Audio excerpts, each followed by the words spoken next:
Reason I'm attacking Wumi this way because my pa won lori book come as say money prove to Wumi. All fingers, all handwriting has been written on the wall. Gbogbo ọ̀rọ̀ tí Wumi sọ àti ọ̀rọ̀ táwọn tó witness nǹkan tí Wumi sọ kò align. Ọ̀tọ̀ ni nǹkan tí Wumi sọ, ọ̀tọ̀ ni nǹkan tó sọ. Wumi sọ pé there was a fight in Ikorodu. Meanwhile, there was no fight. Tebawa ògbóǹtarìgì onírọ́. We award the onírọ́. We give it to Wumi. Wumi ni ọmọ tó yẹ pé tó bá ń dó lọ́wọ́ tẹ́ bá ka mọ́ bẹ́ẹ̀. A sọ pé àwọn ò dóra àwọn o. Àwọn ohun ẹni tó ga jù ni níbi tí ọmọ yìí ń parọ́ dé. Apààyàn, àṣàlà. Fòbògbáyé ọ̀flẹ́kí. Àbí kan tí mo sọ yẹn. Now, nǹkan tí mo ṣe ní bá yín sọ pé Elegushi nìyẹn. I fear nobody. I'm a fearless lady. But I'm not going to say it. Nǹkan tí mo wá fẹ́ advice olórí Sekinat àti ọba mi mo fi tọ̀wọ̀tọ̀wọ̀ júbà Elegushi. Because this is a defamation of character. Kábíyèsí mi. Ẹ jọ̀ọ́. Mo tó pàṣẹ fún yín o. Advice ni sir. Ìsìnlá nídìí Wùmí kó lọ ṣe DNA because wọ́n ti ń tàgé ọmọ yẹn mọ́ kábíyèsí. Èmi ò dẹ̀ tí ìfẹ́ bá yín sọ́sẹ́. Wùmí, sórí DNA tó ń sá fún yẹn Wùmí, ìsìn ló máa ṣe DNA yẹn. Ẹ jọ̀ọ́ mo fẹ́ béèrè nǹkan, ṣé spokesperson Elegushi ti sọ̀rọ̀? Because mo rántí ìgbà tó sọ pé Sam Larry ni ó mọ̀ wọ́n rí wọ́n bọ́ta wọ́n deny ọ̀sẹ̀. Ẹ jọ̀ọ́ èmi ò ń wo gbogbo wọn. Ṣé Elegushi ti sọ̀rọ̀? Ṣé wọ́n ti sọ̀rọ̀ ń pa ẹ̀? Àbí spokesperson wọ́n ti sọ̀rọ̀? Because bí ṣe jí láàárọ̀ àná, mo rí tó ń gbé fọ́tò sẹ́gbẹ̀ẹ́ ọmọ yẹn. Abẹ́ get ni. Wọ́n ń gbé fọ́tò Elegushi sẹ́gbẹ̀ẹ́ ọmọ yẹn. Ṣé mọ̀ ìbànújẹ́ tẹ́ ń fún ìyàwó ẹ̀ ṣá olórí Sekinat? Olórí Sekinat, this video is for you, ma. Please. Ọba Elegushi. Ẹ jọ̀ọ́ nítorí Ọlọ́run. Olórí Sekinat and Adizat. Yes. Ẹ jọ̀ọ́ nítorí Ọlọ́run mo bẹ̀ yín ni. No, it might not even come out. This is the time Ọba Elegushi need to call Wumi for a DNA. Because bí ṣe ń rí photo yẹn pọ̀ lánàá, ó irritate mi gan pé báwo la ṣe bára wa ń bí báyìí? Báwo la ṣe bára wa ń bí báyìí? Because gbogbo ojú tèmi ń wò lójú ọmọ lẹ́hàm yẹn, ojú Sam Larry lèmi rí ń bẹ̀. Ẹ mọ̀ pé mi dẹ̀ tẹnu mọ́. And àwọn nǹkan tó sọ̀rọ̀ Sam Larry ni mo ṣe sọ pé Sam Larry mo rí ń bẹ̀. Because ṣe rántí ìgbà tán lọ sí court tí Wùmí sọ̀rọ̀. Wùmí rope ọ̀rọ̀ mọ́ Naira Marley. Lọ́yà yẹn wá bí Sam Larry, ó wá bí pé why tó jẹ́ Naira Marley ló ń sọ.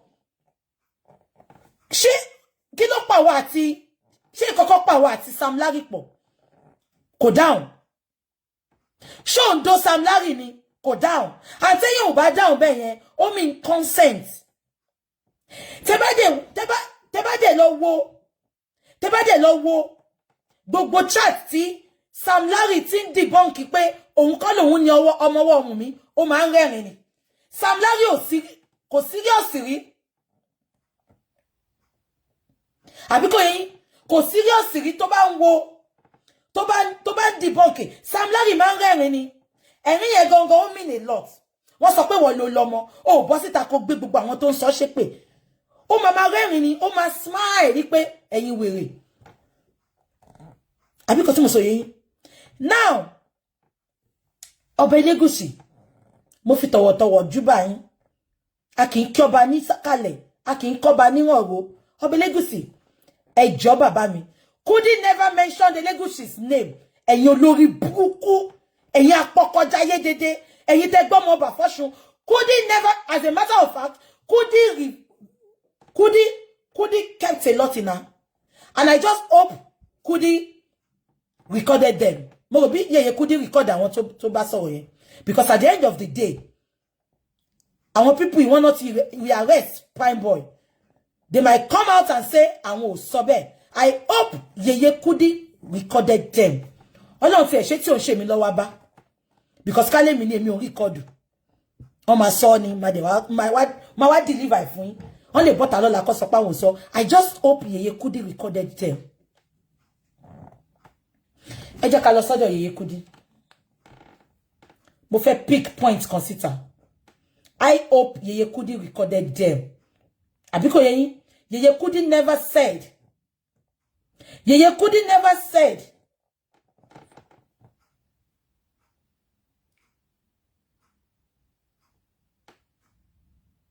abiko yeyin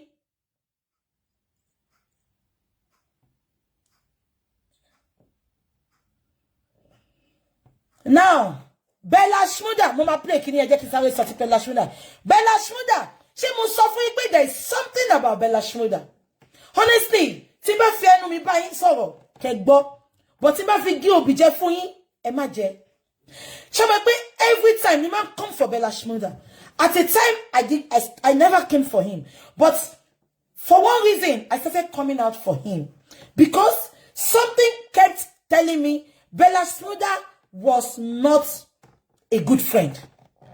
Bella Shmurda bosita ko wá sọ fún mi ní bíbá ilé ni Bella Shmurda nǹkan tí mo ń sọ yìí I want you to bring your court case court letter Bella Shmurda wà no bèrè tó bẹ́ẹ̀ ẹlẹ́nu pẹlẹbẹ bí ọ̀bẹ rẹlẹ ojú ẹ̀ dàbí ojú òwìwí ó dàbí hole ẹ wo bó ṣe rí ẹ wo structure ojú ẹ̀ yẹn ó dàbí hole evil friend betrayer Bella Shmurda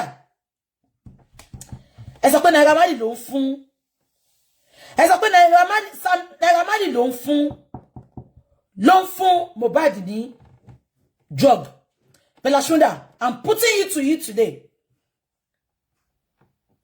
ipe Mohbad lè ti máa mu drug ẹ̀mí tó ti mú but Bella Shmurda bọ́ síta kó wá sọ fún mi pé ó fún Mohbad ní drug rí Bella Shmurda ó fún Mohbad ní drug tó jẹ́ pé Wumi report ẹ fún Naira Marley Bella Shmurda come out here fún mi ní court letter tó bá fún mi ò ní jèrè Bella Shmurda òwìwí ẹ rí structure ojú ẹ ní ẹ lọ wo photo ẹ ó dàbí owl owl ẹ mọ bí olùṣe máa ń rí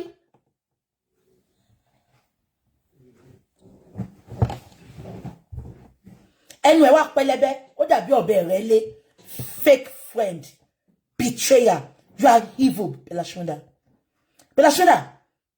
you used to give Mohbad you give him drugs today say pé ó sún Wumi ńgbà kan Wumi fi ẹjọ́ ẹ̀sùn Naira Marley ipe kò yé fún Mohbad ní drug mọ́ ipe wọ́n mọ drug tó ń fún Wumi black widow witch lọ debunk mi fáwọn àwọn speakers ẹ àbíkò yín àbíkò tí mo sọ yín Wumi wá sọ fún mi pé Bella ò do ẹ rí Bella do ẹ now Wumi come and tell the world the first place Bella met you as an olosho Bella meet you as Ashana Wumi boss it akọwá debunk gbogbo tí mo sọ take me to court Bella you have the money to spend o sha tin gba o tin claim owó lórí Spotify Mohbad Bella take me to court ẹ bèrè lọ́wọ́ Bella Shmurda ìgbà tó máa kọ́kọ́ meet Wumi ibo ló ti meet Wumi Bella met Wumi as an hawker is Hawker olosho Ashana ìgbà tó meet ẹ he fell in love with her Bella ẹ wá debunk nǹkan tí mo sọ ise mo wá sọ fún yín pé wọ́n pawọ́pọ̀ pa boboy ni olórí ibu Bella ẹlẹ́nu pẹlẹrẹ bí ọ̀bẹ ìrẹ́lé ìgbà tí boboy yìí kú I have a lot to say Bella where is your lot to say now aláyàgbìgbẹ́ ó build the body kò rebuild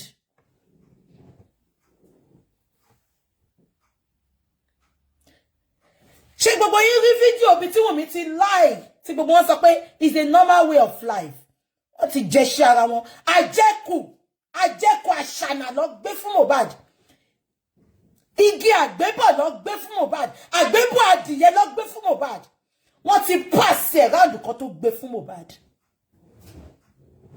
Bàbá Mohbad wọ́n ṣògùn sí yín lóòótọ́ ṣùgbọ́n ẹ bí ọmọ ẹ gbàgbé pológo ọmọ sìn kò sẹ́ni tó mọ̀ ìpọ́ ọmọ ológo a kàn máa ń bí ọmọ ni. Bàbá Mohbad ẹ bí ọmọ. Ìyá Mohbad sọ pé wọ́n sọ fóun pé ọmọ ológo lòun bí ẹ jẹ́ ká gbàgbé yẹn because àwọn wòlíì yẹn máa ń parọ́ ń gbà mí.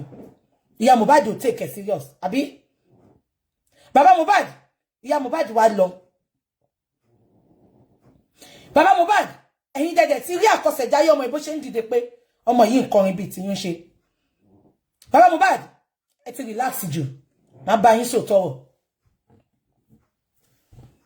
Ẹ ti relax jù.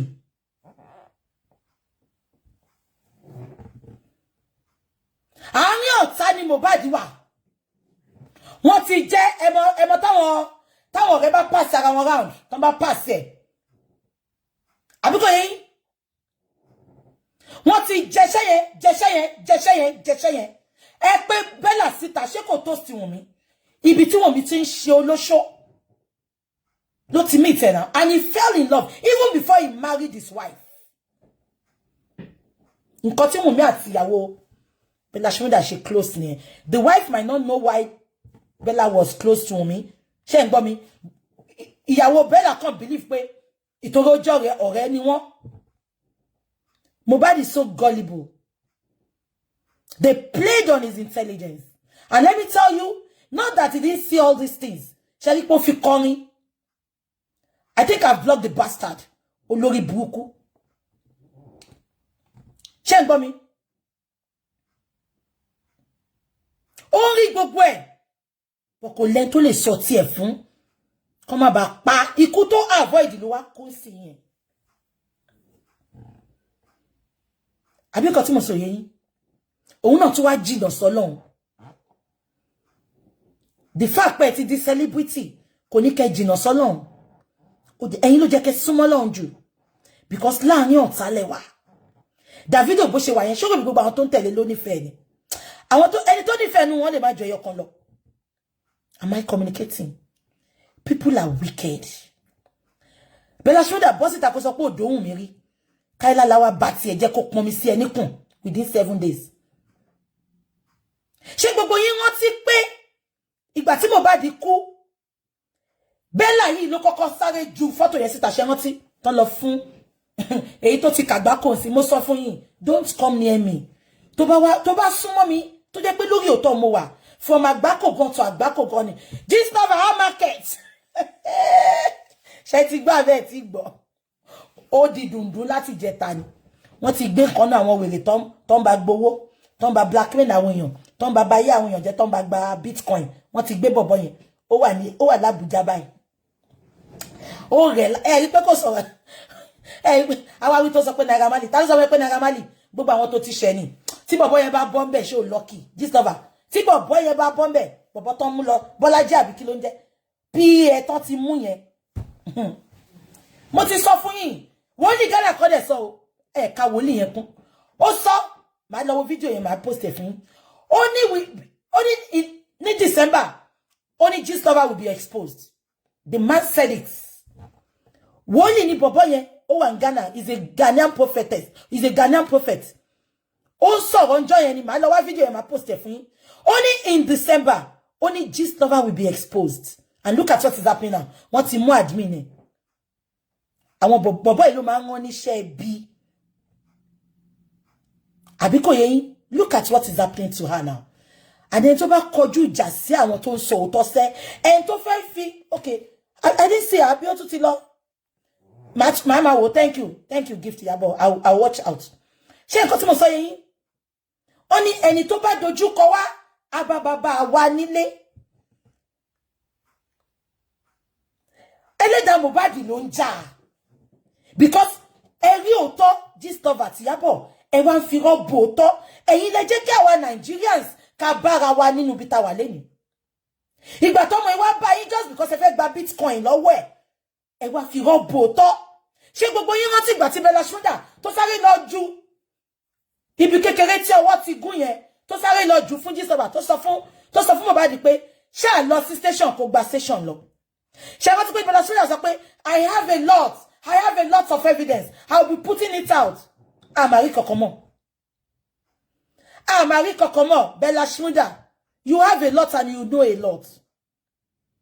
You have a lot and you know a lot. Ẹ̀yin ọkùnrin tẹ́ ń wò mí lẹ́ni. Ẹ̀yin obìnrin tẹ́ ń wò mí. Àdúrà ni kẹ́ kú fún. Tẹ́ bá ti rí obìnrin tó ń yún àlè lọ́kọ lórí, àbí ọkùnrin tó ń yún àlè léyàwó lórí, ẹ lọ kọ sílẹ̀. Nǹkan tó máa ń pa ìyàwó àbọ́kọ nìyẹn. Mo sọ pé kú tí Mohbad kú. Ikú pé Wumi ń sùn kiri, Wumi ń yún àlè lọ́kọ ẹ̀ lórí, ó pẹ̀lú. Ikú pé Wumi ó gbé ọmọ àlè fún Mohbad, ọlọ́mọdé fẹ́ claim ọmọ ẹ̀, ó pẹ̀lú. Àgbébọ̀ adìyẹ ló gbé fún Wumi. Mo sọ pé ìgbà tí Wumi wọ inú ilé Mohbad, ìyá Wumi ìyá àjẹ́, wọ́n máa ti sọ fún pé kò lè gbọ́ pa níbẹ̀. Ẹ sọ fún ìyá Wumi kan wá debunk mi ṣe gbogbo nǹkan tí mò ń sọ kan gbé mi lọ sí court. Wọ́n sọ fún ìyá Wumi pé ọmọ yẹn ò ní bímọ síbẹ̀, ṣùgbọ́n torí ìwà olè tó fẹ́ jẹ tó ti rí pé àkọsẹ̀jáyé Mohbad ó yìí máa dà fún tó dẹ̀ ti wá ń dà fún. Ìyá ẹ̀ sọ fún pé kò bà nǹkan kan jẹ́, ẹ jẹ́ kó lọ. Ṣùgbọ́n wọ́n ti mọ ọgbọ́n tó fẹ́ dá sí oyún tó lọ gbé wá. Ṣé gbogbo yín rántí? Wumi sọ pé òun ń wá ọmọ, báwo lọmọ 22 years old ṣe máa wá ọmọ? Ìyá 30 gan ò wá ọmọ, ìyá 35 gan ò wá ọmọ, ọmọ 22 years old. Ó máa wá ọmọ.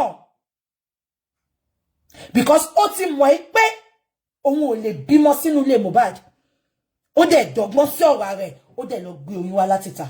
Wumi, ta ló bí Liam fún? By now, ó ti jẹ́ kó máa sọ fún ẹni tó bí fún. Ó ti jẹ́ kí ìwọ gangan lọ ṣe DNA. Ìwọ gan ló jẹ́ kó máa sunkún pé mo fẹ́ ṣe DNA o. Wọ́n tún ti attack ọmọ yìí mọ́ ọba Elegushi. Ìwọ gangan ló jẹ́ kó máa pariwo yẹn pé ẹ jọ̀ọ́ mo fẹ́ ṣe DNA o. Just to exonerate a lot of people they are attaching with you. But in your case, reverse is the case. You said kí bàbá Mohbad kọ́kọ́ lọ ṣe DNA. Bàbá Mohbad ò sùn kiri. Time tó yẹ kí bàbá Mohbad máa bá obìnrin sùn káàkiri, àwọn ọmọ ẹ̀ ló fi ń tọ́jú. Wumi, kí ni ikú tó pa Mohbad? Ta ló pa iná ìmọ́lẹ̀? Who killed Mohbad? Wumi, gbogbo nǹkan tó mọ̀ nípa Mohbad lọ sí station kó lọ jẹ́wọ́ ara ẹ̀. Wumi, you knew everything that happened to Mohbad even before it happened. Kí Mohbad tó kú, ẹ ti plan ikú tó máa pa, ó ti mọ ikú tó máa pa. Wọ́n ní nọ́ọ̀sì débẹ̀. Wọ́n ní wọ́n gún nọ́ọ̀sì lábẹ́rẹ́ according to Yeye Kudi. Wọ́n gún Mohbad lábẹ́rẹ́. Wumi bẹ̀rẹ̀ sí ní dá omi lù. Wọ́n ní nọ́ọ̀sì ní wáì tó ń dá omi lù. Ẹ jẹ́ Wumi, kí ló pọ̀ mọ́ omi tó dà sórí Mohbad? Wumi, bọ́ síta ṣe àní kó gbé mi lọ sí court. Wumi, ṣàbẹ̀pọ̀ pé nọ́ọ̀sì kó wá gún lábẹ́rẹ́. Wọ́n dúró de nọ́ọ̀sì títí di Tuesday. Wọ́n wá gún Mohbad lábẹ́rẹ́. According to them, abẹ́rẹ́ tetanus ló gún. Bó ṣe gún Mohbad lábẹ́rẹ́ yẹn, Wumi wá bẹ̀, ó ní Mohbad tẹ ìjókòó tó ń sọ̀rọ̀. Ó ní after a while, ó ní ẹjẹ̀ ń play, mo ń bọ̀. Mo ti gbàgbé nǹkan tó pé kíní ẹ̀. Nọ́ọ̀sì yẹn wá notice ẹ̀ lára Mohbad. Ó wá ní kò jẹ́ kí kíní máa ṣẹlẹ̀. Wumi sáré lọ gbé omi. Kàkà kó pé hospital. Wumi ní kó má pé hospital. Wumi lọ gbé omi. Ó bẹ̀rẹ̀ sí dá lu Mohbad. Ó ní Mohbad gan sọ pé kó yé dá omi yẹn lu òun. Ó ní nọ́ọ̀sì gan sọ pé ẹ má dá omi sí. Omi kọ́ ni solution. Ó ní Wumi ṣá ń dá sí. Bá ṣe máa ń dá sí nìyẹn. Ó máa ní reaction. Bá ṣe máa. Ó ní Mohbad gan sọ pé kó má dá omi sóhun lára. Ẹ bá mi pé goose pimples. God bless you. Goose pimples. Goose bumps. Wọ́n nígbà tó gún lábẹ́rẹ́ yẹn, wọ́n rí goose bumps níbẹ̀. Ó ní nọ́ọ̀sì wá sọ pé kò jẹ́ kí goose bumps máa jáde sára bọ̀bọ̀ yìí. Àbíkọ́ yẹn, Wumi sáré lọ gbé omi. Ẹ pé Wumi kí ni ìyá ẹ fún ẹ kó fi sínú omi tó dà sí Mohbad lórí? Omi lásán kọ́ ló dà sí lórí Wumi. Because even ìgbà tí Mohbad sọ pé má dá omi sí Mohbad kan stop omi yẹn nọ́ọ̀sì yẹn ń bá wọn jà pé ẹyẹ dá omi sí lórí, omi kọ́ ni solution. Wumi sọ fún wọn pé bá ṣe máa ń dá sí lórí nìyẹn.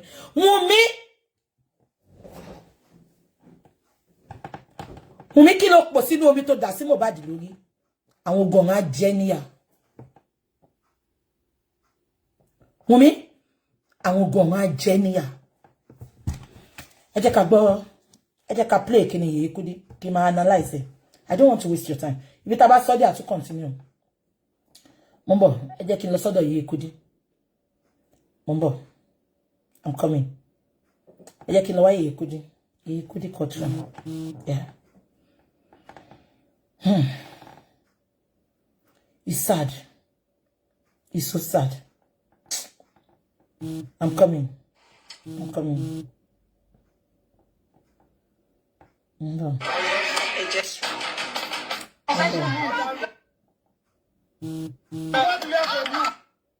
Mombo. Video Yèyé Kudi yẹn. Yeah. Show me. Okay, Wumi. Yeah. It's a lengthy video. If it's about a shade, then I shade it. Shetibo. Mombo. Kawa analyze it. So, all of you need to be. Oh, I want Polowo ìlú máa ń sú mi. Ẹ ṣá hold on. I play so I'm a debunk it. So you Mombo. Ẹ ṣá hold on. So, all of you need to be truthful. Ẹ máa gbọ́. Only the truth will set you free. Without the truth, your son, shake re lowe by. As you were shouting on this platform, if you were here on that day, raise up your hand and say, it's true. I said you have to talk to your child to be truthful. Because only the truth will... Ṣé gbogbo yín rántí pé ìgbà tí nurse máa fi débẹ̀, nurse sọ pé Mohbad ti weak gan. Kí ló ṣe Mohbad tó fi weak?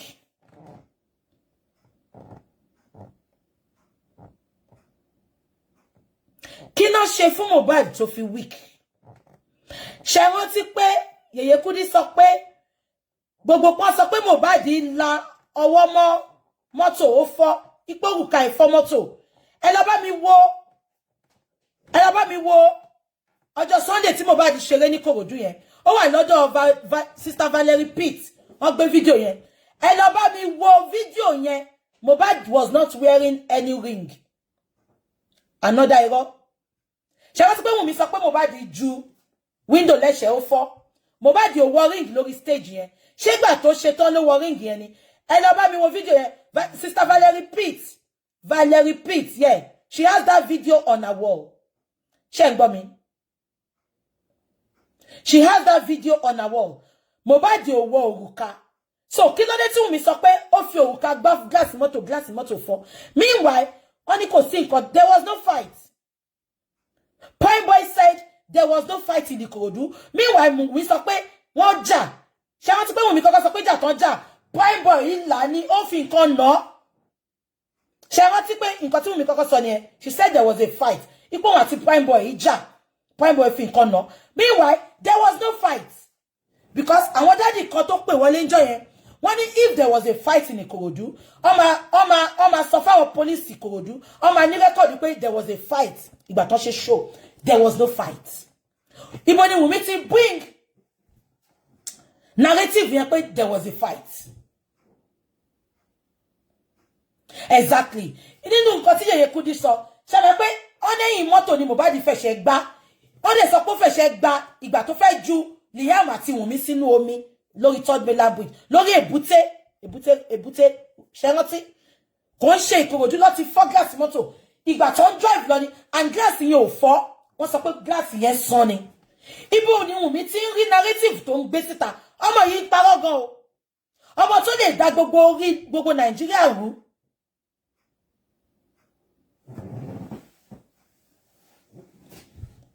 Honey spending, God sọ pé there was no fight. So when did Wumi came up with the narrative that there was a fight? Ẹ jẹ́ kí n sún síwájú dàbí Yèyé Kudi ń sọ kí n mọ̀ bọ̀. Ẹ ṣá hold on. That's him. Boy. In fact, fact, after I finished speaking to his prime boy, I told them to call me. They were in different cells.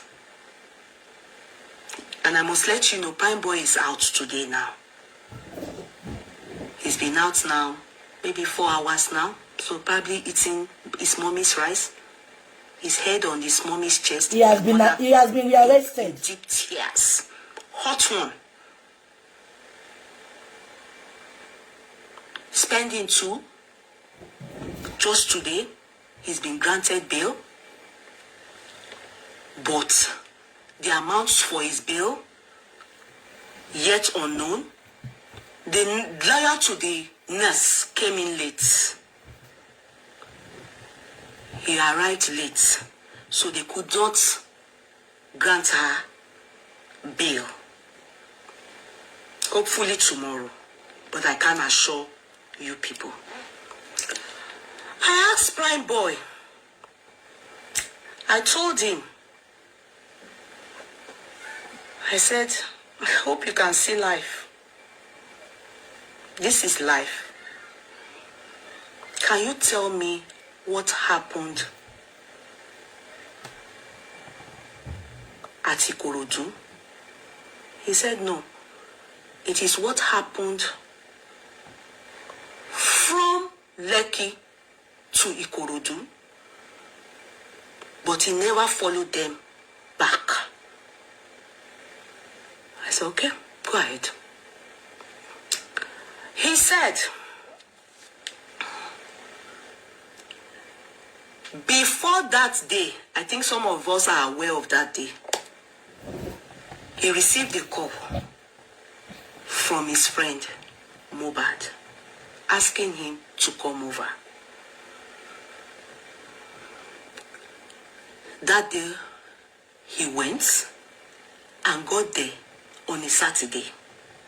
And that his younger brother, he mentioned the name of the guy. I've forgotten now. He said his younger brother's birthday was supposed to be the next day.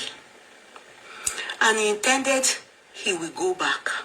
Or better still, in the morning on Sunday, he will return back home to Ikorodu. But Mohbad said, no, he's sorry. He didn't inform him about his show at Ikorodu, that his friend should stay over at Ikorodu, so that is what's his name? Mohbad said he Kiloruko boy Prime Boy should stay over at Ayuba. Thank you. That's the name. That's the name. I remember when he said it, I remember the musician. It's true. It's Ayuba he mentioned. That's the name he mentioned. You are not lying. Thank you. He said, his friend then said to him that, okay, you should stay over. That he's sorry that he didn't inform Prime Boy about that concert. So, and he would love him to go with him for that concert. He said, everybody knows how close. That Mohbad personally enjoys him, his company. And everybody knows that. They are too close. He then said, Ayuba's birthday, Ayuba will be upset because he has plans. You understand? I have to be there. He then said, don't worry. He will do the party for Ayuba. What you will tell Ayuba, they are flagging. Wumi, stop flagging. Flag? Black witch. Don't flag me, oh. Ashewo. Flagging. Àwọn mélòó ló fẹ́ pa. Èyàn mélòó ló fẹ́ pa olófo. Ashewo àṣànà. I only want to narrate what they told me. Is there any fight here? No. Please press love, like. You have to keep pressing on the love button. When flagging is ongoing like that, if it is flagging, just keep pressing on the love, like, love. Just press it. Put your hand on it and be doing like this. That is the only way Facebook will know nothing bad is happening here. We are only having an interaction. Ọmọ tọ́lọ́pàá bá bí ńkọ́. Ṣé ọlọ́pàá bímọ gidi rí ni? Ọlọ́pàá ló train ẹ̀ náà. So what do you expect from the Ashana? Aṣẹ́wó kọ́bọ̀. Auntie Tokubo Asamota, please help me tell her I miss her. I will message her too. So he then said, Mohbad said he will have a party. As in, you know, like, don't worry. Tell Ayuba, everybody, let us meet up at Lekki after the show. We all meet up at Lekki. I will celebrate it. So he said, okay, he was happy. He knows that is how he is. He is always is the life of every party. So he said they got to that was all they discussed. He doesn't know how and what happened, maybe message, maybe whatever on Sunday on their way to Ikorodu. Mohbad and the wife, they were having arguments. He doesn't know too much, but he was hearing Canada, something like that. He was hearing Canada, you know, and he will hear Mohbad upset. They were arguing in the car, but they were arguing codedly. But he was hearing Canada, he was hearing Visa, he was hearing, and they were arguing, and that the SUV that they were in, the taxi driver will not say he's not aware of the argument, because the argument was glaring, but they were trying to keep it under control in the car on their way going. Until they got to the party, that in fact, to be sincere, he knows that Mohbad was not happy. Shola, I cannot check. I'm using the phone. Because the argument, and he doesn't know where, but from the household, they have started this argument. That was the reason he believes that Wumi followed them with Liam. And that in the car, spending was in the car with them. And, you know, was with them in the car. In fact, spending was the one that carried Liam on his laps. And he was sitting at the back. I said, spending in the car? Really? I'm in shock. We didn't hear spending in all this story. So you know reason why I had to speak to spending. Okay. So Shegbo, Wumi, 1 minute. Sorry. He then said, Shegbo, Wumi never said. Wumi never said spending was in the car. Am I communicating? Wumi never said spending was in the car. Wumi never said spending was in the car. He was surprised that this same argument started again after the show. And this time around, the tempo was higher. And he can see that this time his friend was high. And I said, when you say high, what do you mean by what kind of high? I said, he knows his friend. That if I know Mohbad, when he's angry, he's crazy. My guy, he was saying my guy. He's crazy. He was high. And he was really very angry. So,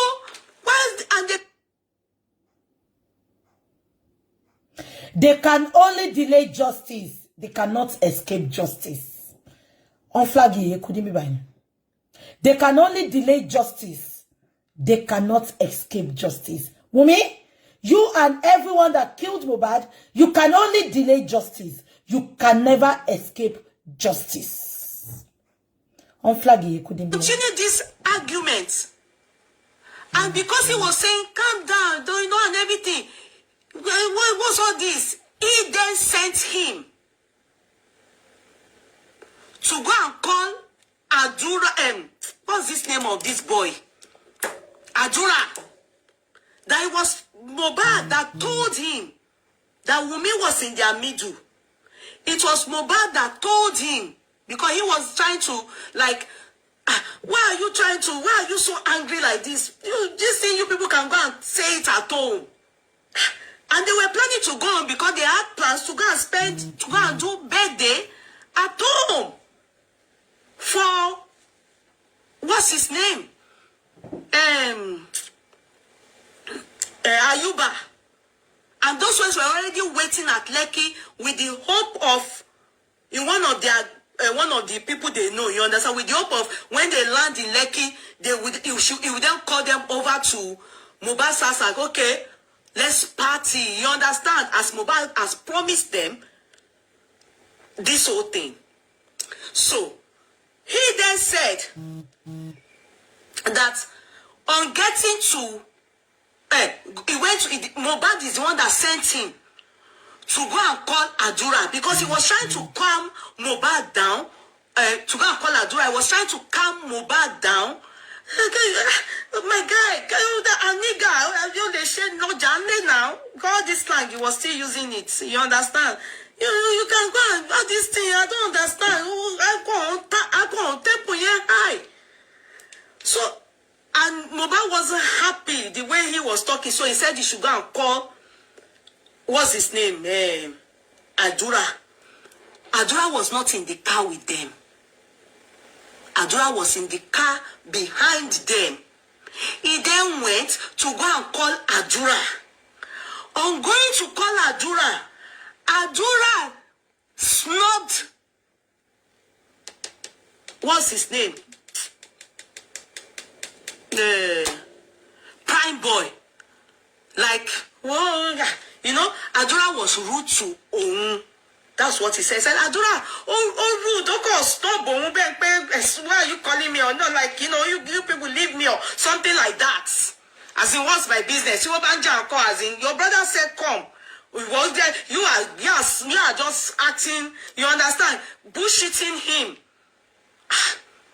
That maybe Adura too was high, you know. So he went back and was telling Mohbad that I don't like how Adura does so. But as he was explaining to Mohbad, Adura suddenly turned up. But Mohbad being still not wanting to even now, because he wasn't taking side with Mohbad for being high and acting irrational. Maybe expected that he would now talk to Adura and Adura can handle things. But because he was already reporting Adura to Mohbad don't say Adura should go. Malo. Go. He then continued his fight with his anger with the wife. Then was when he started hearing more. That's how we told it.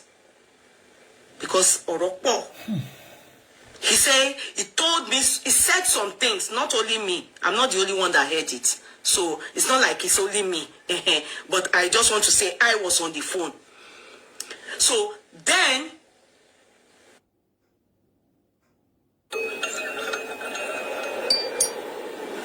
breaking transmission.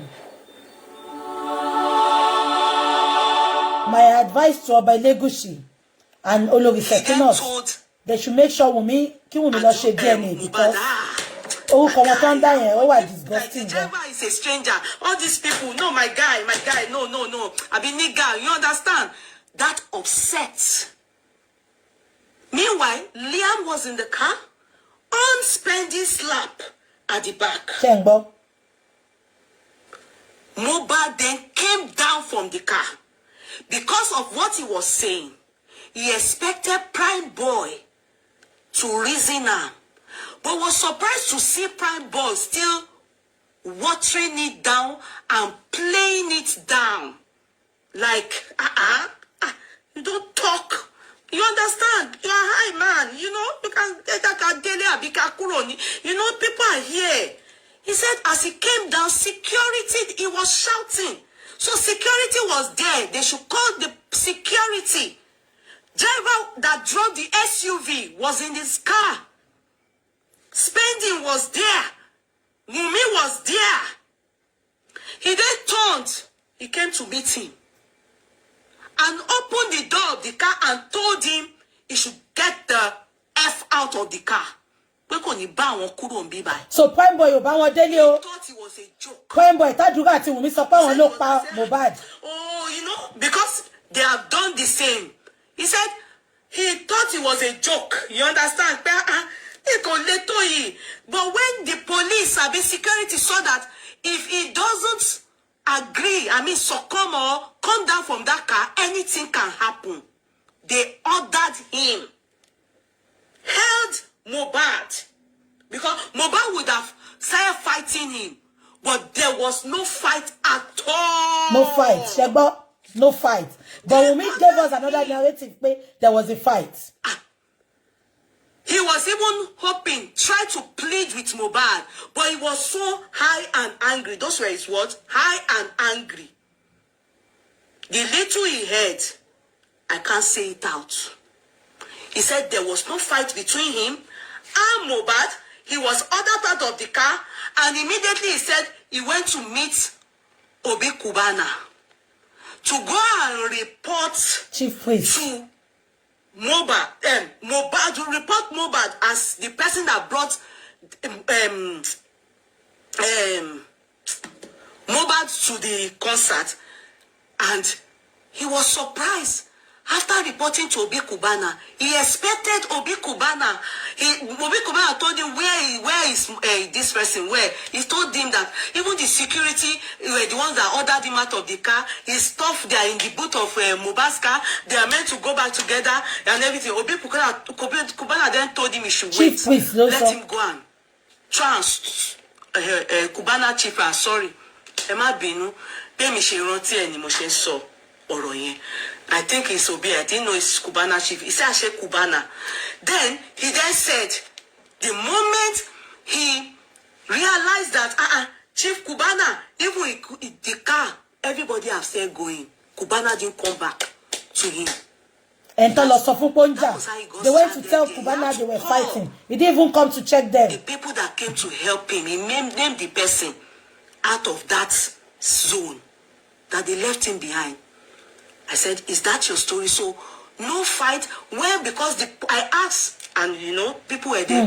They said, the police said, you were thrown a fist by Mohbad, and Mohbad's hand crushed into the car because he missed. He said, Chengbo. He has been hearing that so many stories he's heard. He doesn't even know which one is real. He said, ma. And he said to other people, please, call the security, call the people, that there was security there. And there were people there. The driver to the car is SUV car. And there was no form of bleeding, and there was no fight between them. There was a fight. I said, okay. We asked again, can I speak to Spending? They brought Spending on board. Hello, Spending. If you hear the guy's voice, you will start to cry. The no so na him was pass.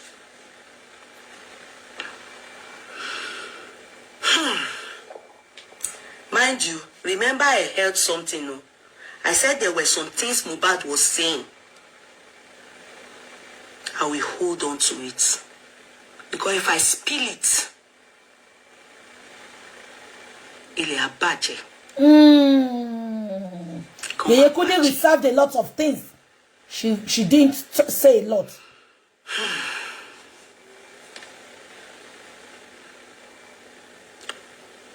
That was how they connected. Because they said that one is another cell. They brought that man spending, a young man, spending. Where were you the day this incident happened? He said he was in the car, the back seat. He was the one that carried Liam. I said, so everything was right in your front? He said, yes. I said, can you narrate your own story? I asked a question. Was there a fight between Mohbad and Prime Boy?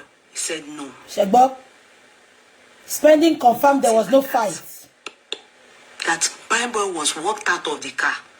In fact, the security, they joined Mohbad to tell him, go, at least. They were calming Mohbad down. I said, what happened that caused the fight?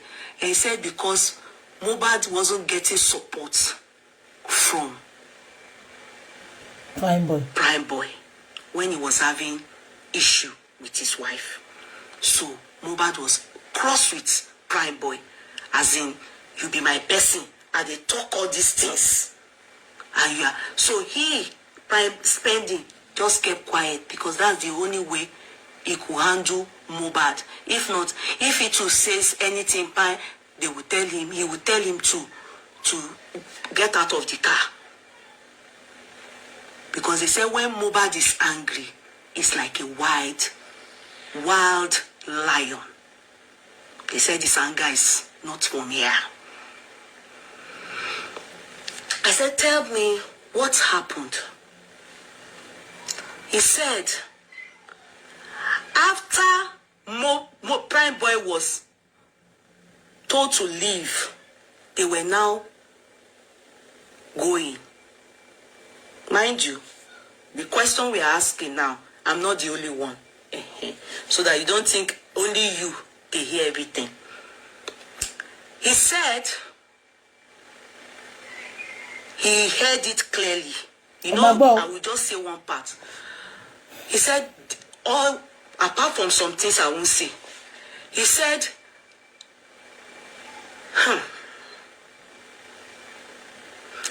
I won't say all. Toriko da. He said they gave Mohbad visa. He said the visa they gave him includes Liam. I said, are you sure? He said he didn't understand, but it was about visa.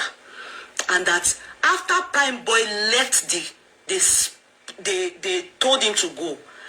Mohbad came back to the car. And he and Wumi started fighting.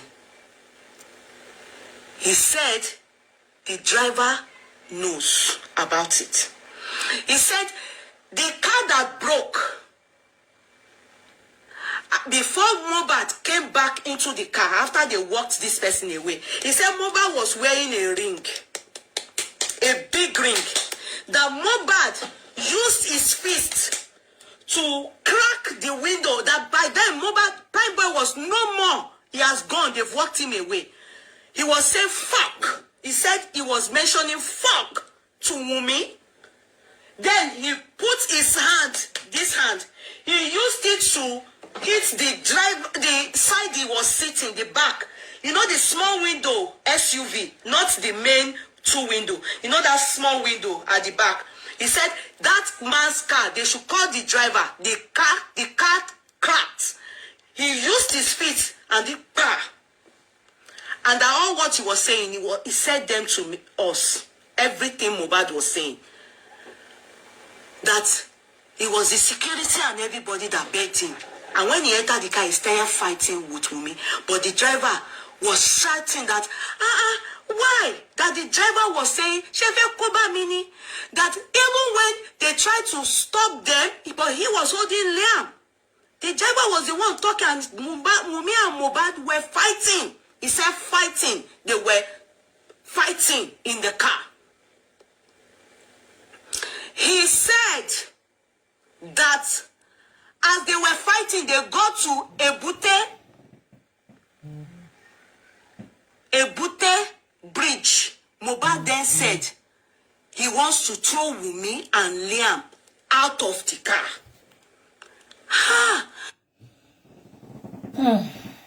Can you all hear that?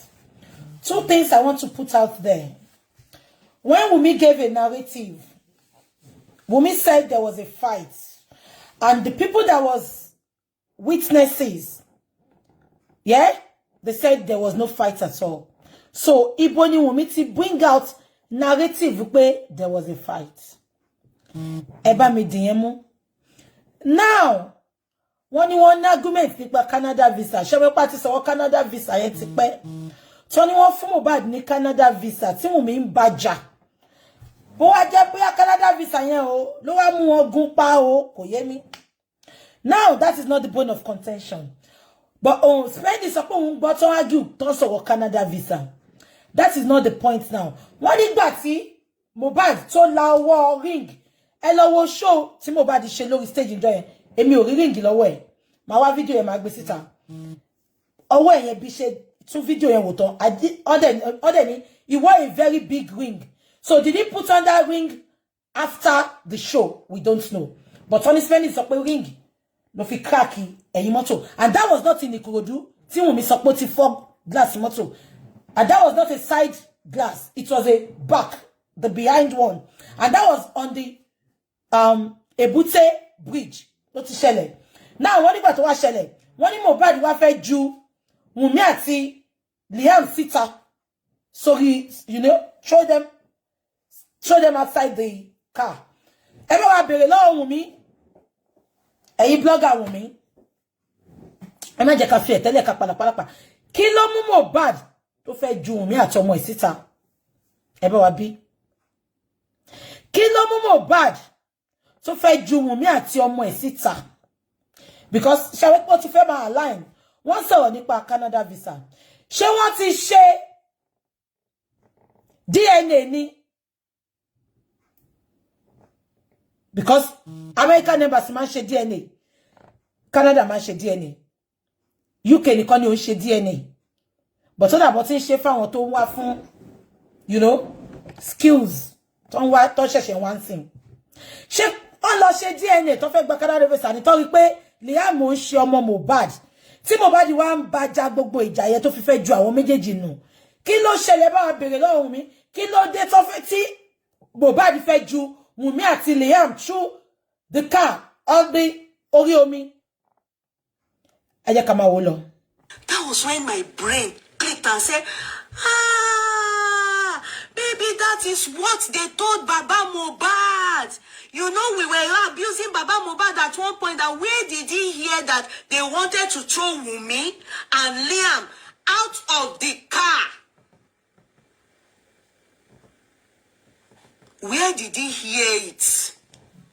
Because I've been thinking, was it during olden days? He said it was when at Ebute, when they got to Ebute bridge, Ebute Meta bridge, that Mohbad and Wunmi were fighting. Who is this? Sorry. I'm sorry, please. And if you all can remember, the first interview Prime Boy had with TVC, Prime Boy said on TVC that day, Koto Are said, only Wunmi knows the truth. He said it. Hello, video. Even the car hire service man, I think the car is car hire. He was saying, "Come on, what is a car hire service? I think I've been saying taxi driver here. Is a car. So he said the man was saying, "Emma Bami, what kind of what's that you want to throw?" But that there were some things Mohbad was saying, and he mentioned all those things. I'm not the only one that heard it. It's not something I will say until I think it is time, Wumi, Eyekuni said, Spending said a lot, and that she's not going to say it now until Wumi goes out to say her truth.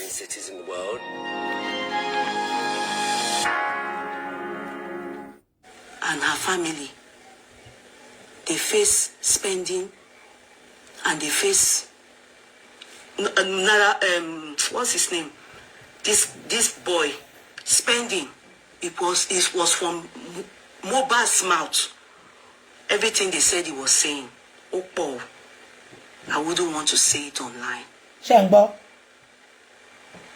I want to keep it for Sowolu, Falano, Spending, Wumi, Prime Boy too, because he heard some. But it's a lot for me to spill. Opogon, there are some people implicated in it. I wouldn't want to spill too much. My heart is broken. He said that they fought in the car, and at a point, these were Mohbad's word. And he threatened in the car that he would throw Wumi and Liam. And he said some things too on the bridge, Ebute Meta bridge, on the way home after they've left the concert. And he kept saying some things. The Spending was mentioning those things. They are too much for me as a mother to say it. I'm sorry. I heard too much today. In fact, as I was hitting my hand on the table, I broke my nail. And I was doing like this, open for me, as a mother to say it. Just so that you know, I spoke to them. I then said what happened after that, like others were asking. He then said when they got home, they continued. Whatever happened, he doesn't know. I said, did you see Mohbad the next day? He said he went out. He was only called whilst he was out that Mohbad needs a nurse to come and treat him, or he was not feeling well. 1 minute. And that 1 minute. He has refused to go. 1 minute. Now, when they got home, when they eventually got home, Spending, Wumi, Liam, and Mohbad, on that Monday, Spending went out. Wumi now called Spending. Nígbà tí Spending ti jáde pé he needs to come back home. Ipe ara Mohbad ò yá. Between Sunday and Monday, between those hours, kí ló fa tára Mohbad ò yá?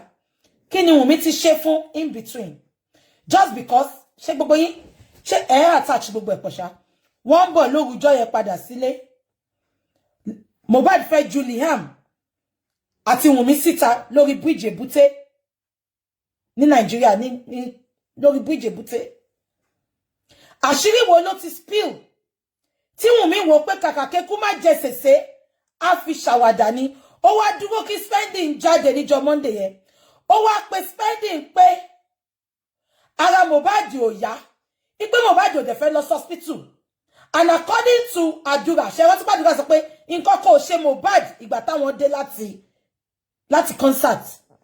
So kí ni Wumi ṣe fún tó fi di pé wọ́n fẹ́ gún lábẹ́rẹ́ tó fi di pé sọ pé kò fẹ́ lọ hospital? Wumi, what happened in between that time? Ta ló gbé wá sílé? Ta ló mú wálé? Tẹ́ wá ṣe Mohbad ní jàmbá? Tẹ́ wá sọ páre ò yá? Ṣé gbogbo yín dẹ̀ rántí pé the same Monday yẹn Prime Boy pé Wumi ipò òun fẹ́ wá gbé báàgì òun tó gbàgbé sínú mọ́tò, but Wumi sọ pé kó má tí wá. Ìgbà tó fún ní time tó máa wá níjọ́ Monday yẹn gan, ó nígbà tí Prime Boy wá, Prime Boy sọ pé ẹnà gate ló ti gbé báàgì fóun, wọn ò jẹ́ kó òun wọlé. ṣé àwọn tí Wumi pè wọlé kan wá attack Mohbad ṣé wọ́n wà nù ilé ni àbí kí ló ń ṣẹlẹ̀ tí Wumi ò jẹ́ kí prime boy kó wọnú ilé ìjọ yẹn ṣé ló pé the same Monday láyé sọ yìí ẹ jẹ́ ká máa gbọ́ lọ. Má ṣe o. The hospital. Okay, what do you want to do? He said they asked him if he has a nurse and he uses nurse. Ṣé ti gbọ́? Wumi told us pé ìgbà tí ara Mohbad ò yá tí nọ́ọ̀sì táwọn máa ń lò wá tó ti travel ní Spain sọ pé kóun pe nọ́ọ̀sì tóun, but that was a bloody lie. Yèyé Kúdí sọ pé ìgbà tí Wumi pe spending ìpara Mohbad ò yá pé Mohbad ò dẹ̀ fẹ́ lọ sí hospital ṣòye yín ni Wumi wá bi spending pé ṣé ó ní nurse, ṣé ó ní nurse. Kò ṣe spending ló sọ pé òun ní nurse. Wumi ló sọ pé kò fẹ́ lọ hospital. Ipe ṣe spending ní nurse. Feishara, the nurse he normally will use, Mohbad uses. He asked them, have you people called? They said they've called, but that he doesn't know if they called anybody. But that they said Mohbad refused to go to the hospital. He then gave them Nurse Feishara's phone number. On giving them Nurse Feishara's phone number, in fact, he didn't even know there was follow-up or anything. It was Bismi that took the number from who is the DJ. I said, Bismi has already witnessed now in the court of, in the inquest. He said, yeah, the DJ. Remember, Bismi was the one that they told us was cleaning wound. Lifestyle told us was cleaning wound in the morning. If you remember, on Sunday morning, when Lifestyle said on his way out, he saw Bismi cleaning wound and he saw blood. You understand? So, I remember, Bismi. I said, okay. He said he doesn't know anything until he just heard that Mohbad is dead. Allahu Akbar. And surprisingly, they said it's his nurse that by Mohbad. I said, okay. We said, Can you imagine? When they called Spending said, Shanti pe nurse. Only Wumi sọ pé àwọn ti pè, she gave an excuse. Only one sọ pé, okay. Do you know maybe they called the nurse or not? Only I don't know. That was what Wumi told me. I was not there. Spending was not there. He was out. Wumi called. But Wumi made us to believe that they were together in the house when Spending called his nurse. Now, when Wumi said they've called their own nurse, she's not picking or something, she gave an excuse, which Spending did not know. Spending now said, I have my own nurse, Nurse Feishara. He now gave them the number. Now, my question is, what caused that wound? Officer pé wọ́n nu ẹ̀jẹ̀ láàárọ̀ ọjọ́ yẹn. Kí ló fa ẹ̀jẹ̀ tó nu yẹn? I don't know. Let's listen. Okay. Auntie Oluyemi, good morning, my Auntie me. Thank you, ma. God bless you, ma. The nurse okay. Nurse Feishara, what happened? In this our life, nobody has ever died in our hand. Why did you then kill Mohbad? Why did you kill Mohbad? That is a setup for her. I said, how? Set up. All this explanation, I asked so. Spending. Sorry. Did you explain this to the police? Yes. In your statement? Yes. And they still detain you? Yes. Prime boy, this explanation, was it given to police? Yes. And they still detain you. So this was the statement you wrote? Yes. Now, Nurse Feishara, What happened? That she was set up. No, you were the one that buy Mohbad now. Because they said you gave injection, lira. She said every injection she gave to Mohbad. In fact, she said she doesn't even know who is Mohbad.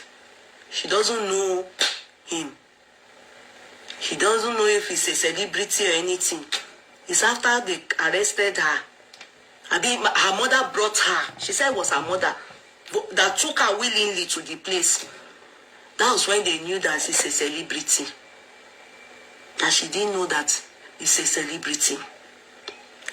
She said when she got to the place, Mohbad was very weak. She met Mohbad weak on the bed. Between Sunday and Monday, very weak. Kilo for weakness. She said when she met him weak, she thought to herself, the first thing she can do is to give paracetamol. When she gave paracetamol, the paracetamol she gave is water paracetamol, not intravenous injection. No.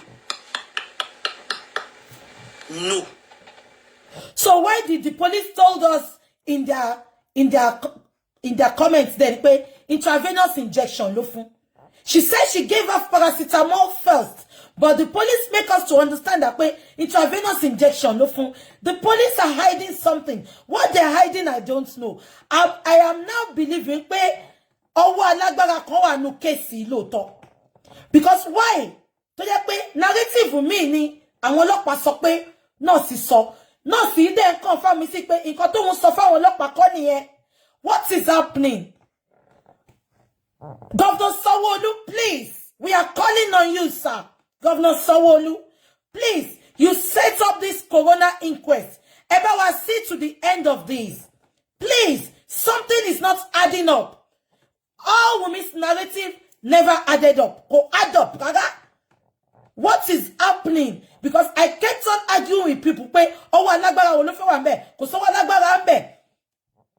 what is around the case? Something is happening somewhere. Let's listen to Yekudi.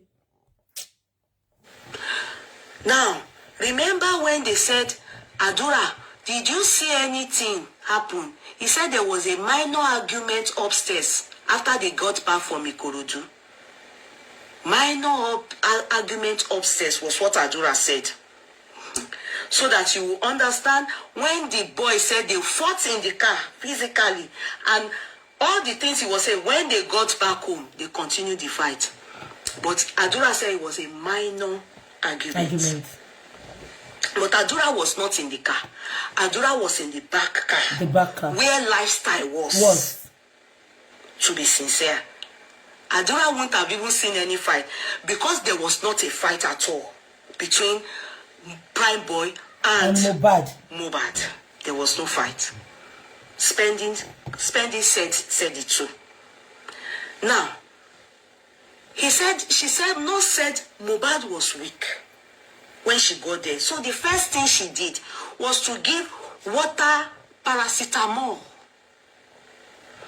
On giving water paracetamol, as in, I don't know what they call it, oh, please, medical scholars, you know, water, paracetamol, water drinking, that's it, oh. She said he didn't even finish drinking it, he only took a little.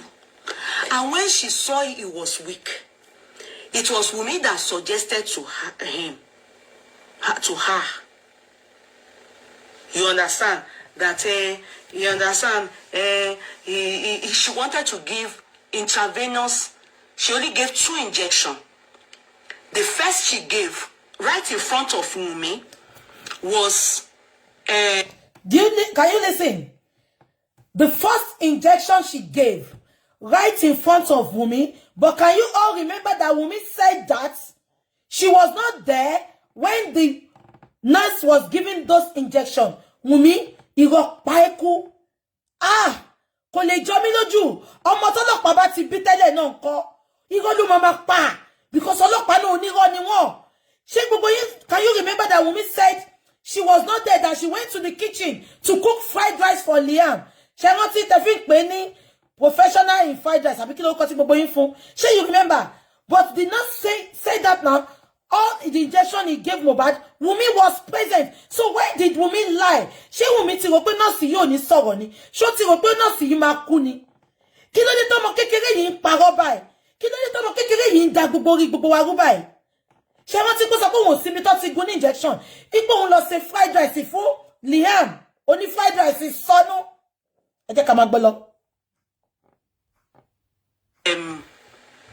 Anti-tetanus. In fact, Wumi said that's how he behaves when he takes, how he reacts. Because the moment she gave that intravenous injection of anti-tetanus, he threw up. Paracetamol syrup, oral, yeah. She said with water that he couldn't even take it. That he even spoke. And she was now but weak. He said it weakly. She was now seeing. Ẹ̀yin ọ̀jọ̀gbọ́n tẹ́ ń wò mí, ẹ jọ̀ọ́ bá mi fi ọpọlọ máa bá ọ̀rọ̀ yìí lọ. Why was Mohbad weak? Kí ni Wumi fún Mohbad? Kí ló ṣẹlẹ̀? Ṣé Mohbad wọ aṣọ ìgbà tán débẹ̀? Kí ló ṣẹlẹ̀? Ṣé ìwòwò ni nọ́ọ̀sì rí Mohbad? Ẹ bá wa pè nọ́ọ̀sì yẹn. Yeye Kúdẹ̀ tí ìmọ̀ bá wa béèrè àwọn question yìí. Why was Mohbad weak? Nobody said Mohbad was weak. Between but spending Jade, ni Mohbad if you weak, don't fit nurse. What did Wumi give Mohbad? Kini Wumi ṣe fún Mohbad? Tani Wumi pè wọlé? Reason Wumi broke the CCTV. Because some people CCTV ma show gbogbo àwọn tó wọlé, gbogbo àwọn tó jáde, nǹkan tó gbé bọ́ta, nǹkan tó jùnù, mọ́tò tó wá síbẹ̀. That was why Wumi broke the CCTV. And Iyabo told Wumi to break the CCTV. Iyabo knows about that CCTV.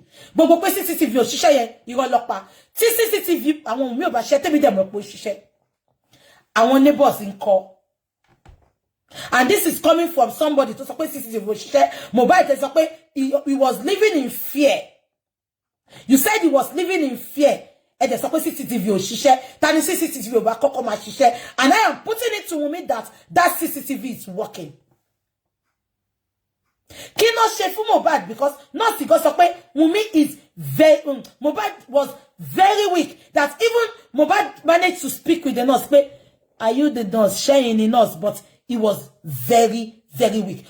So paraventure he was not even knowing what is happening again. Beyonce pasara. Wumi, what did you give to Mohbad? Olórí burúkú àjẹ́ Black Widow. You know that he spoke in Yoruba to her. He spoke when she got there, but he was weak on the bed. So she said she gave the injection. When she gave the intravenous injection of anti-tetanus, the next thing he threw up. When he threw up,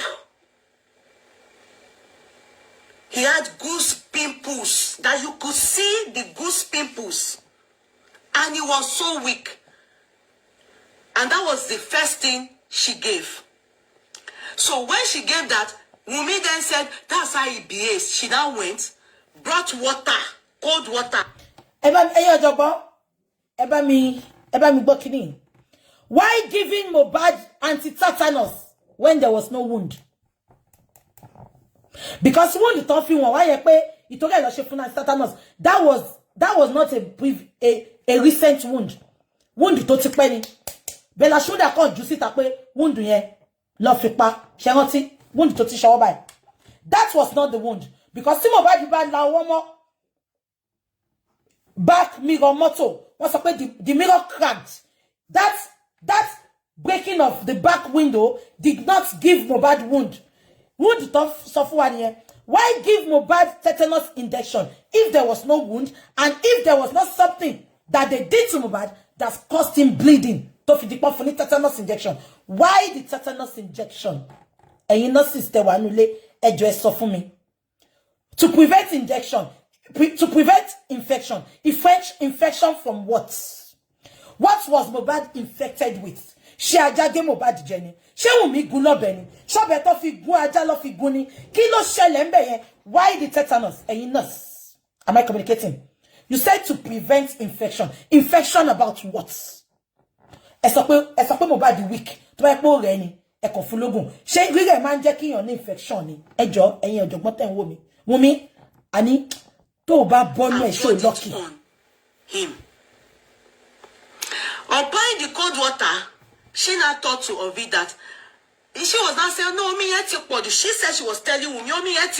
No, don't pour water, stop pouring cold water on him. She was then saying, Wumi said, no, Boshema Sheniye.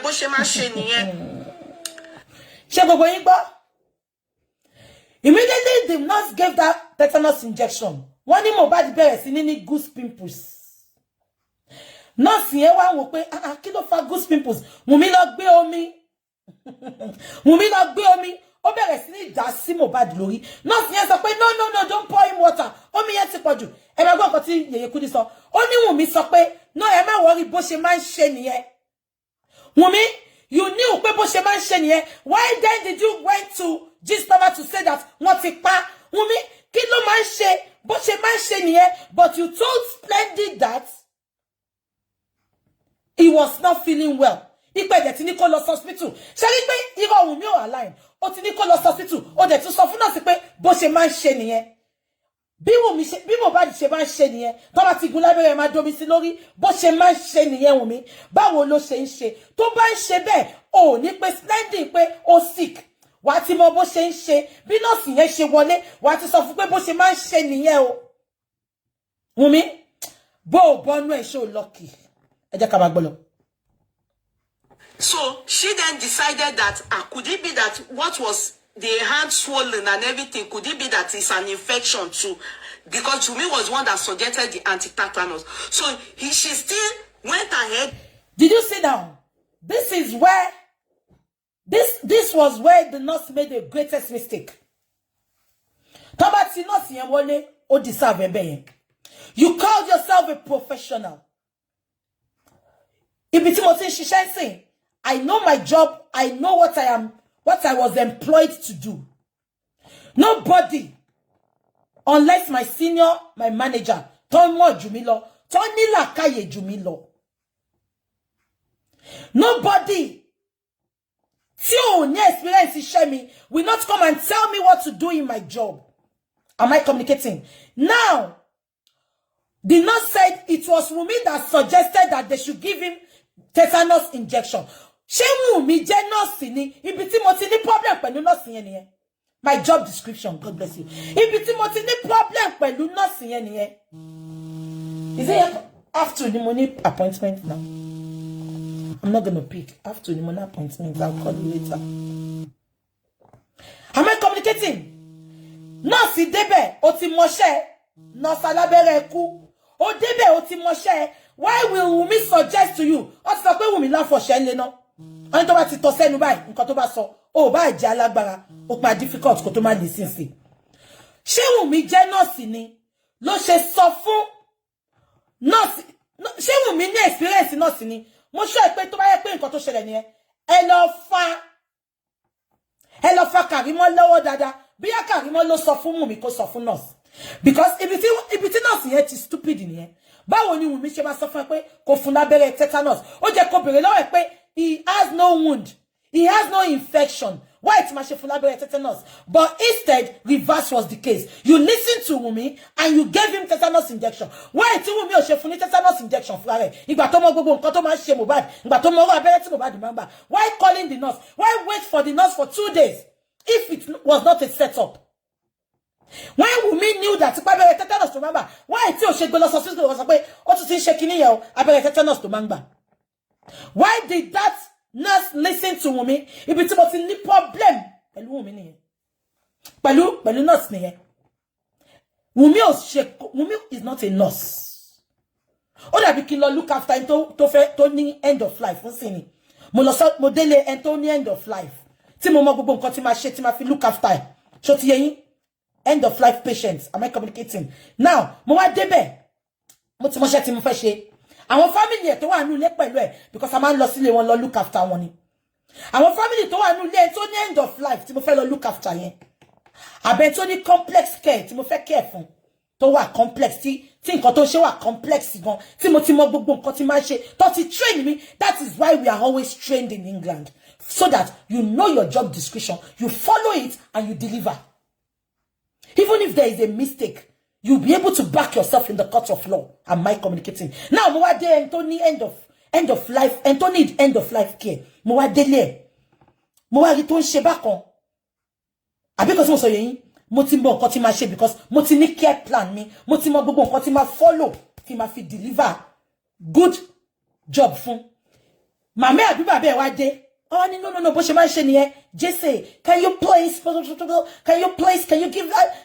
him Movicol? Can you give him omeprazole? Can you give him Can you give him kiniko? Will I listen? I won't listen because I know my job. I am trained. I will follow the medication, the medication chart, her care plan. Am I communicating? What train me? More procedures. And if anything should go wrong, the next thing I will do is to call the ambulance, the doctor, ambulance. Reverse is the case in Nigeria, Nigeria case, Nigeria ambulance. If you know that is what is happening, Wumi tell you confirm abere tetanus. She will learn to learn pe ni nurse. Ibe mo ti ní problem pẹ̀lú ẹ. Tó bá sọ pé ẹjọ́ di ni ma fẹ́ believe because Wumi o ko le de ko command de ko de listen. Let's continue. Again and gave antibiotic. She named the antibiotic Olorinu. Oh yeah, maybe some people will write it, but me I didn't write. Antibiotics. Those were the two things. And Wumi, it was right in front of Wumi. Remember, Wumi told us she wasn't there anymore. She was cooking. She said she never administered anything on him behind Wumi. Everything she administered was right in front of Wumi. Nothing. Then she noticed that he was weaker. He was weaker. So she thought to herself to go and buy, I don't know, it's RRT. She mentioned you are morally, weak. Even when she got there, he was weak. So that was why it was suggested to her that because funati tetanus, come on, put infection.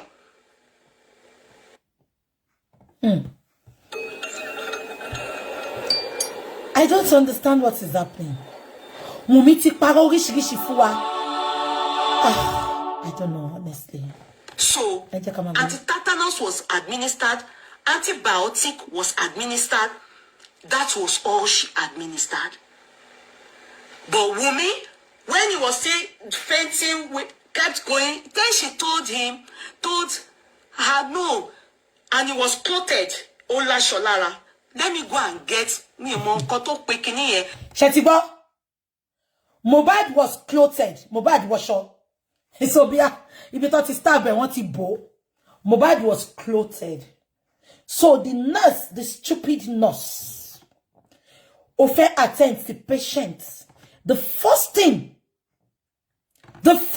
for you to do, Thomas Okwe, in kokon sheyon, timba dele patient sin timba lo wo pe in kokon she. Before God and man, the first thing I do is my kokon assess the body. What she train you just to cover your back, because anything might have happened. Only tiny wound, only tiny bruise. Àwọn òyìnbó ina ma parọ́. Wọ́n lè sọ pé ẹni tó wà ní o, ẹni tó wà look after ẹni o, òun ló fún o, òun ló ṣe léṣe.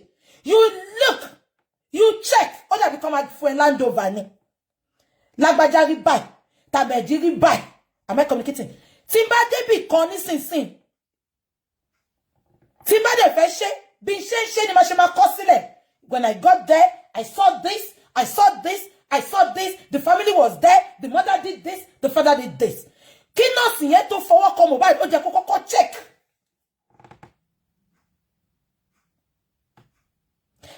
Yèyé Kúnlé sọ pé he was clothed.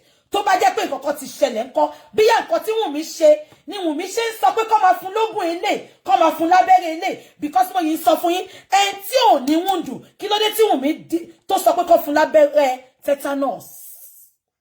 Ẹ jẹ́ ká máa gbọ́ lọ. So that they can give to Mohbad. So she went. As she was on her way coming back, Abi going, she even got back, not that anybody called her. On getting back, she saw that they had naked Mohbad. It was only in pants. And they were pointing. Can you see? Wumi sọ pé kí nọ́ọ̀sì yẹn lọ ra oògùn kan. Ìyẹn kò sọ pé àwọn rántí oògùn yẹn. Ó nígbà tí nọ́ọ̀sì, oh Wumi, Wumi ìkúnlẹ̀ abiyamọ o. Why tí Wumi ò ṣe bọ́ṣọ lójú nọ́ọ̀sì yẹn? Ìgbà tó bá fi rán nọ́ọ̀sì jáde, nọ́ọ̀sì sọ pé ìgbà tó máa fi padà wá, Mohbad ti wà ní wòwò. Pants nìkan ló wà ń díẹ̀. Kí ná ṣe ní moment tí nọ́ọ̀sì jáde yẹn, kí ná tún ṣe sí lára ẹgbà wá. Ṣé rántí pé ìgbà tó gbé Mohbad sínú mọ́tò lóòótọ́, Mohbad yìí mí, kí ni Wumi tún ṣe sí lára? Water on him. And she was like, why are you people pouring water on him? Cold water.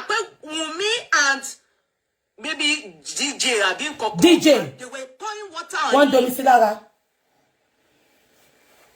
By the time she touched Mohbad, he was no more alive. Jesus Christ. Ṣé mo nǹkan tó ṣẹlẹ̀ ńbẹ̀? Ṣé mo nǹkan tó ṣẹlẹ̀ ńbẹ̀? Mohbad ti kú kí nọ́ọ̀sì tó padà wá. Omi tó ń dà sí lára yẹn, wọ́n kàn fi ń deceive nọ́ọ̀sì ni, because nọ́ọ̀sì nígbà tó máa fi padà dé, wọ́n pàrokò fún nọ́ọ̀sì ni. Ẹ ní gbà yóò níyàjẹ́.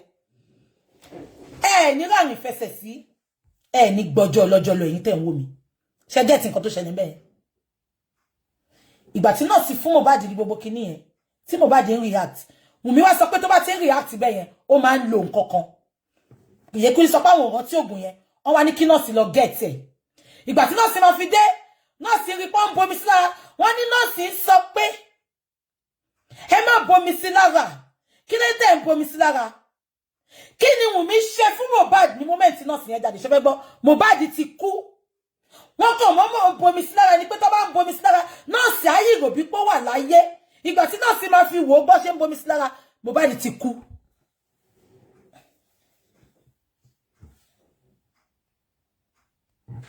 Ó fi ṣàkóbá fóun ni. Ṣé gbọ́? It's a setup for her. Ṣé gbọ́?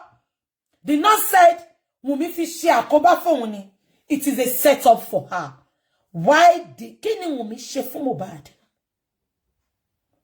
Ta ló pa ìmọ́lẹ̀? Who off the lights? Wùmí, that is my question to you. Who off the lights? Ta ló pa ìmọ́lẹ̀?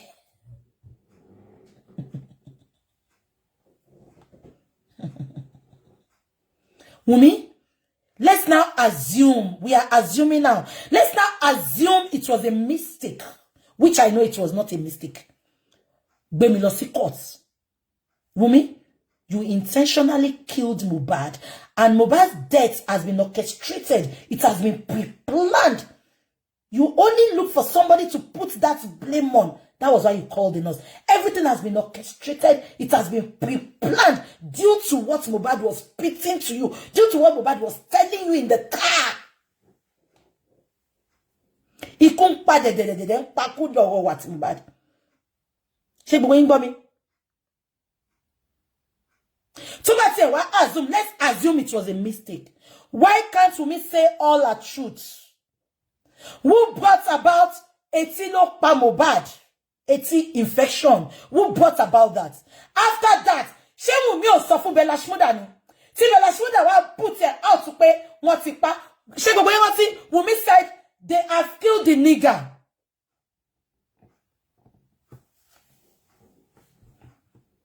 They have killed him. Wùmí, oh, ní ṣe oríire. Ikú tí Mohbad kú ìwọ náà máa kú. You are a black widow witch.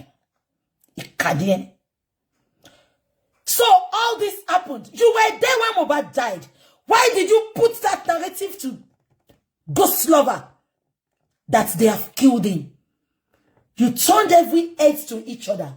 Ìwọ ló jẹ́ ká wà ní situation ta wà lẹ́ni. Wùmí, you were there when Mohbad died. Tell us who killed Mohbad. You have a lot you're hiding, Wùmí. I put it to you. Oh, ní ṣorí retí gbagba court letter. You witnessed everything back to back. Why are you putting different narrative out there? Why is your mother not talking? Why is your father not talking? Just because they knew what killed Mohbad. You told them the truth, Wumi. Come out and say your truth and let your truth set you freaking free.